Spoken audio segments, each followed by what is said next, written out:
Black Panther is a major accomplishment in superhero filmmaking, and for blockbusters as a whole. Writer-director Ryan Coogler crafted a thoughtful and exciting take on the much-beloved character, and so much of the film's success comes from the casting. Chadwick Boseman, Michael B. Jordan, Letitia Wright, Lupita Nyong'o, and that's just the beginning. This cast rocked it, but it's even more impressive considering the number of challenges they've had to overcome both during the production and in the time since its release. Let's take a look at a few of the most intriguing.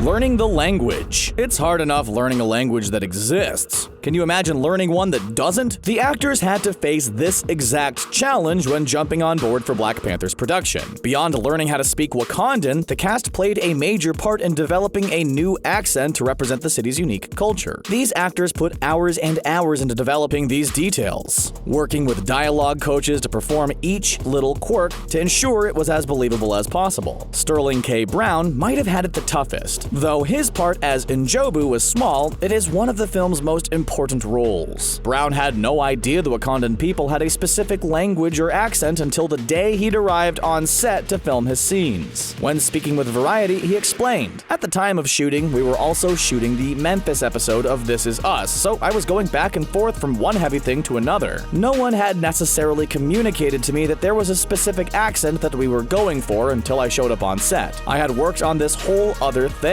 Brown ended up spending a lot of time listening to accent tapes and the dialogue coach's prep talks, practicing over and over again until he felt he'd gotten it right. Thankfully, it all paid off. It ended up being one of Black Panther's most powerful and emotional moments. Costumes. One of Black Panther's most impressive and memorable assets is its impeccable production design. Wakanda is an incredible place, full of grandiose colors and architecture, but most importantly, it feels like a place that could really exist somewhere in the world.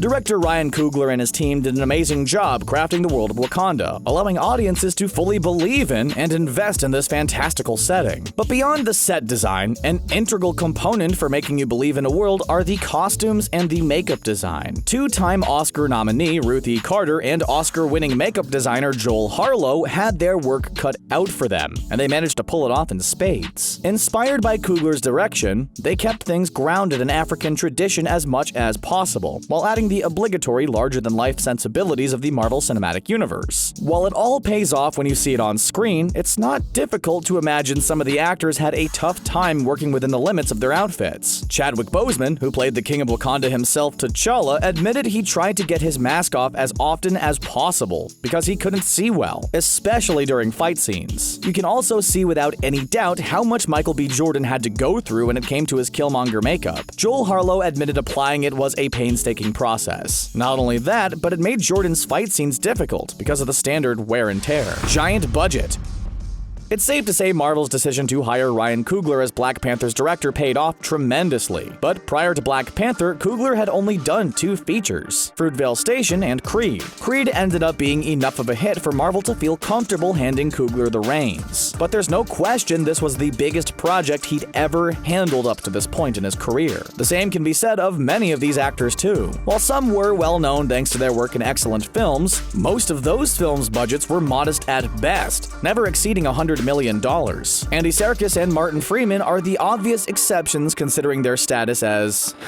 Do I have to say this? Fine, the Tolkien white guys. I'm so sorry. Michael B. Jordan had the best of both worlds. He got his big breakthrough on the masterful NBC drama Friday Night Lights and showcased his dramatic chops in Coogler's other films, but was also able to cut his sci-fi teeth on Josh Trank's excellent feature debut Chronicle. The less said about Trank's Fantastic Four, the better. Let's also not forget Lupita Nyong'o, who had a small part in Star Wars Episode 7 The Force Awakens as Maz Kanata. Still, most of these actors were used to doing small-scale indie dramas with intimate situations and settings as opposed to epic sets and a lot of blue screen. But if the majestic scale and effects work phased the group, you'd never guess it. Their performances are totally on point. Representation. There's no question about it. The Marvel Cinematic Universe is a major cultural phenomenon. Its films and its characters have entered the lexicon in a major way. At the start of the 21st century, no one knew who Iron Man or the Guardians of the Galaxy were. Now you can barely find a person who hasn't heard of them. Black Panther might not have had the pressure of introducing the character to the world. Captain America: Civil War had already taken care of that, but it did have the pressure of living up to significant expectations. Beyond general fan anticipation, Black Panther is a major cultural milestone. A massive blockbuster with a predominantly black cast. The importance of having such significant representation in a film of such magnitude wasn't lost on anyone, especially the cast and crew. In his Time magazine article, The Revolutionary Power of Black Panther, writer Jamil Smith stated, "It's a movie about what it means to be black in both America and Africa, and more broadly in the world. Rather than dodge complicated themes about race and identity, the film grapples head-on with the issues affecting modern-day black life." In an interview with Elle magazine, Chadwick Boseman admitted to the pressure of taking on such an iconic role that meant so much to the African-American population. But admitted, "I think you have to let that pressure go when you start doing it." Oscars. With Black Panther set to earn a number of Oscar nominations, including but not limited to the coveted Best Picture nod, we're looking at history in the making. This will be the first time that a superhero film has been nominated for a Best Picture Oscar. This has been an ongoing debate in the film community since Christopher Nolan's The Dark Knight was snubbed, prompting the Academy to expand the number of films that could be nominated in the category. Black Panther seems to be the film that will finally buck the trend, hopefully opening the door for more superhero films in the future. While the other actors in the Marvel Cinematic Universe, such as Robert Downey Jr., the glorious Chris trio of Evans, Pratt and Hemsworth, Jeremy Renner, and Scarlett Johansson have shown up on the Oscar stage as presenters, none of them have had the pleasure of seeing their MCU contribution nominated in the Best Picture category. One can imagine there will be a bit more pressure for the Black Panther cast as they make their rounds through the various press junkets, talking ad nauseum about the film's chances of winning the Golden Statuette. There's also the added pressure of not saying anything potentially controversial that could ruin the film's shot of getting nominated. While this is something new for the cast of a major superhero film, there's no doubt the Black Panther cast will take it in stride, enjoying the moment and banding together to face the challenge together. We can only hope they'll get to take the stage and show off just how awesome they are. Maybe the Academy can throw some money in the budget to recreate that spectacular waterfall showdown between T'Challa and Killmonger. We'd pay good money to see Chadwick Boseman and Michael B. Jordan reprise their roles for a live rendition of that awesome fight.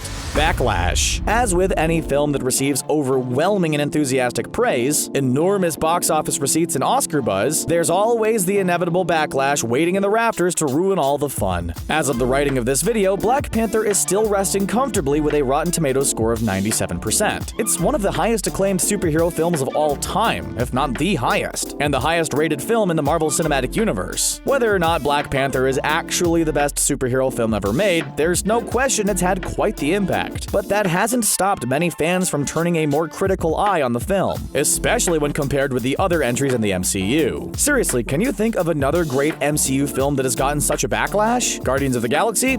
Nope. Avengers Infinity War? No way. Iron Man 3? Okay, we'll grant you that one. People still aren't over that Mandarin betrayal. But Black Panther remains a primary target, simply because it's an acclaimed film some people didn't adore as much as others. It is arguably one of the most divisive films in the MCU. But why? Some might argue much of the backlash is due to trolls touting their racist points of view, while others might argue that the film simply isn't as good as its many accolades suggest. Despite this backlash and slight negativity, the Black Panther cast has come through it all, emerging unscathed and proud of the work they've done. The legacy their work is paving is no doubt something that will live on for many generations to come, and will remain a high watermark on their filmographies. Joining the Marvel Cinematic Universe. Another challenge Black Panther's cast faced was that most of them had never appeared in the Marvel Cinematic Universe before, Chadwick Boseman being the main exception. This would be their MCU debut, a challenge complicated by the fact that Black Panther was one of the only debut standalone films in MCU's Phase 3, the other being Doctor Strange. And yes, we know Spider-Man Homecoming is technically a standalone film, but Spider-Man was no stranger to the big screen, having 5 feature films by this point. You didn't have to worry too much about whether or not audiences knew who Spider-Man was. For most audience members, Black Panther was a lesser-known member of Marvel's world. With writer-director Ryan Coogler guiding the way, Chadwick Boseman, Michael B. Jordan, Lupita Nyong'o, Danai Gurira, Letitia Wright, and the rest of the incredible cast had to establish an entirely new world with a number of characters we'd never met up to this point, and make us care about them. And with Infinity War right around the corner, they had their work cut out for them, to ensure audiences felt engaged with this new standalone story as they waited for Infinity War's climactic showdown. There was also the challenge of having Black Panther feel like an organic world of its own, while also fitting in with the larger MCU. Could Black Panther's amazing ensemble play nice with the Avengers? Any concerns were quickly wiped away once we saw Black Widow kicking sweet alien booty side by side with Okoye during the big Wakanda battle in Infinity War. War, wrapping up Phase 3. Not only would Black Panther end up carving out its own corner of the Marvel Cinematic Universe, it would also be the last Marvel Studio film released before Avengers: Infinity War. The pressure was on for the cast to deliver the goods, ensuring that they felt like a genuine part of the team, and that their big moment in Infinity War would feel merited when their time came to shine. Not only that, but seeing as how a good chunk of Infinity War's runtime is spent in Wakanda, there was a strong need for audiences to connect to the extensive cast of characters set up in Black Panther. It can't be easy to be expected to fit in with an ensemble that's been established over the course of a decade and multiple films. And the Black Panther cast had the shortest amount of time with the Marvel audience before plunging into Infinity War's apocalyptic happenings. Thankfully, led by Boseman's leading man charisma and the goodwill and enthusiasm audiences had for those characters in Black Panther, what could have been an awkward inclusion ended up being one of Infinity War's biggest highlights. This is all to say Black Panther helped the MCU's Phase 3 wrap up in style. Now it's your turn to chime in. Are there any other challenges the Black Panther cast faced we neglected to mention? Is Black Panther the best of the best? Or does another Marvel movie cast own the key to your heart? Let us know in the comments below, and don't forget to subscribe.